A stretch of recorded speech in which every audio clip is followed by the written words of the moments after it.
श्री राधे। आइए श्रवण करते हैं पाप और पुण्य क्या होता है और कैसे होता है। कोई हमारा अपकार करता है, अनादर करता है, तो उससे वस्तुतः हमारा उपकार ही होता है, क्योंकि उसके अनादर से, उसके निंदा से, उसकी बुराई से हमारे सारे पाप कट जाते हैं। इसलिए अगर कोई हमारी निंदा कर रहा है, कोई हमारे बारे में बुराई कर रहा है, तो हमारे पाप को बांट लेता है। दूसरों की बुराई करने से जो पाप लगता है, वही बुराई सुनने और कहने से भी पाप लगता है। अपने कल्याण की तीव्र इच्छा होने पर साधक के पाप नष्ट हो जाते हैं।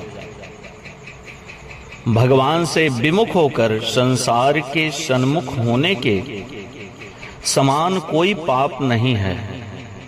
अगर हम भगवान से विमुख हो जाएं, संसार की माया जाल में फंस जाएं, तो उससे बड़ा पाप कोई है ही नहीं है।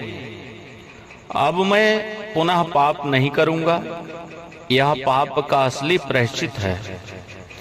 अगर विचार आता है मन में कि मैं पाप नहीं करूंगा, मैं बुराई नहीं करूंगा, किसी के साथ कोई उद्दंडता नहीं करूंगा, ये उस पाप का प्रायश्चित है। मनुष्य जन्म में किए हुए पाप नरकों एवं 84 लाख योनियों में भोगने पर भी समाप्त नहीं होते, लेकिन वो शेष ही रह जाते हैं और जन्म मरण का कारण बनते हैं।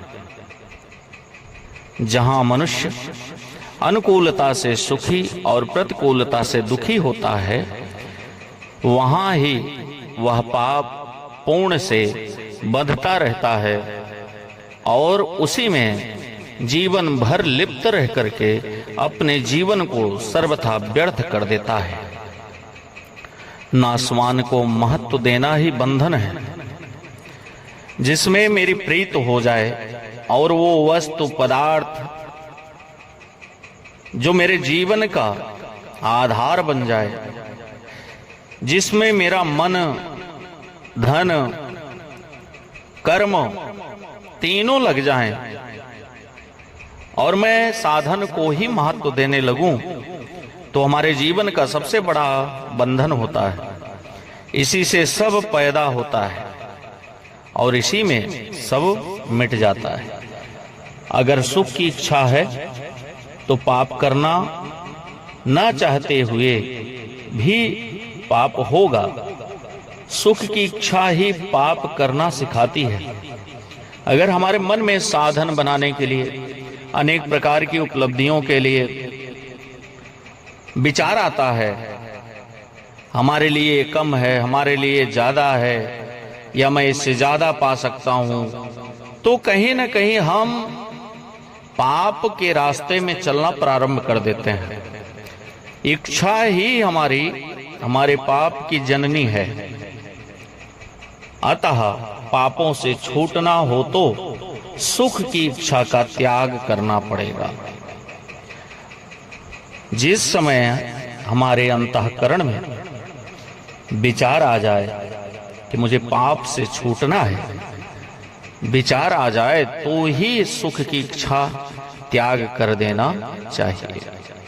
जहां दूसरों को दुख देने की और अपना मतलब सिद्ध करने की नीयत होती है, वहीं पाप लगता है, वहीं गलत विचार आ जाते हैं और हम बंधन से बंध जाते हैं। जैसे छिपाने से पाप और पुण्य दोनों विशेष फल देने वाले हो जाते हैं, इसलिए अपने पाप तो प्रकट कर देने चाहिए, पर पुण्य प्रकट करने चाहिए। जैसे छीजहि निश्चर दिन अरु राति, निज मुख कहे सुकृत जहि भांति। ये मानस के लंका कांड 72वें दोहे में और दूसरी चौपाई आई है कि छीजे ही निश्चर दिन अरु राती, निज मुख कहे सुकृत जहि भांति। तो इसलिए हमें अपने किए हुए अपराध को प्रकट करना चाहिए और प्राप्त हुए सुख को भी प्रकट करना चाहिए। किसी व्यक्ति की भगवान की तरफ उसके मन को मोड़ना, उसके मन को लगाना, और कहीं सत्संग हो रहा है, कहीं भागवत हो रहा है, कहीं राम कथा हो रही है, उस स्थान पर उसे साथ ले जाना, पुण्य की तरफ मोड़ना, ये सबसे बड़ा पुण्य होता है। इससे बड़ा कोई पुण्य नहीं है, कोई दान नहीं है।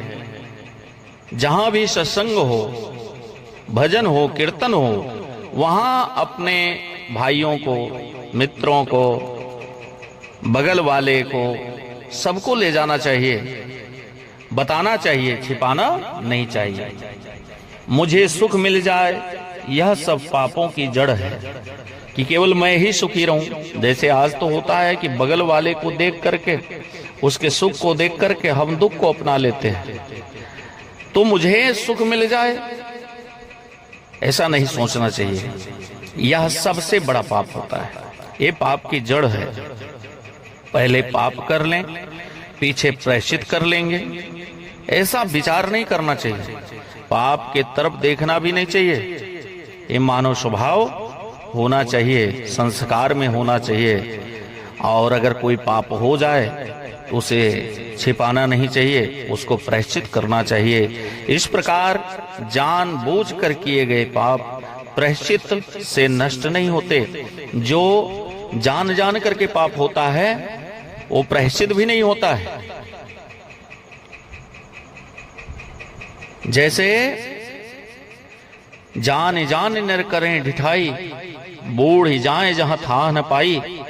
तो अर्थात जो जान जान करके किए हुए कृत्य होते हैं, अपराध होते हैं, दंड होते हैं, अपराध होते हैं, चोरी होती है इस जीव से, तो वो क्षम्य नहीं होता, प्रायश्चित उसका नहीं किया जा सकता है। इसलिए अपने जीवन को सार्थक बनाने के लिए हमें सुख रूपी राक्षस जहर से पीछे हट जाना चाहिए, बुराई रूपी राक्षस से बचना चाहिए, और हमें पवित्र मन से अपने संस्कार को लेते हुए हमें अपने रास्ते पर चलना चाहिए, जिसे पाप और पुण्य कहा जाता है। जय श्री राधे, जय सीताराम, जय सीताराम।